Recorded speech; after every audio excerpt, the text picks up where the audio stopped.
ایک مرتبہ عکرمہ رضی اللہ تعالی عنہ جو ابھی اسلام نہیں لائے تھے، رسول اللہ صلی اللہ علیہ وسلم کے ساتھ چشمے کے کنارے پر تھے۔ انہوں نے دوسرے کنارے پر پڑے ہوئے ایک بڑے پتھر کی طرف اشارہ کر کے رسول اللہ صلی اللہ علیہ وسلم سے کہا، اگر آپ سچے ہیں تو اس پتھر کو اپنے پاس بلا لیجئے کہ یہ پانی میں تیرتا ہوا آپ کے پاس آ جائے۔ چنانچہ رسول اللہ صلی اللہ علیہ وسلم نے اس کی طرف اشارہ کیا۔ وہ چٹان اپنی جگہ سے اکھڑی اور پانی میں تیرتی ہوئی رسول اللہ صلی اللہ علیہ وسلم کے سامنے آ کر رکی، اور اس نے آپ صلی اللہ علیہ وسلم کی نبوت کی گواہی دی۔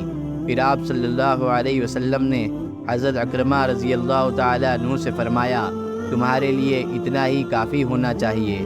عکرمہ نے کہا، ہاں، اگر یہ پتھر اپنی جگہ واپس بھی چلا جائے۔ رسول اللہ صلی اللہ علیہ وسلم نے پھر اسے اشارہ کیا تو وہ اپنی جگہ واپس چلا گیا، مگر پھر بھی عکرمہ اس وقت مسلمان نہ ہوئے، البتہ فتح مکہ کے وقت مسلمان ہو گئے۔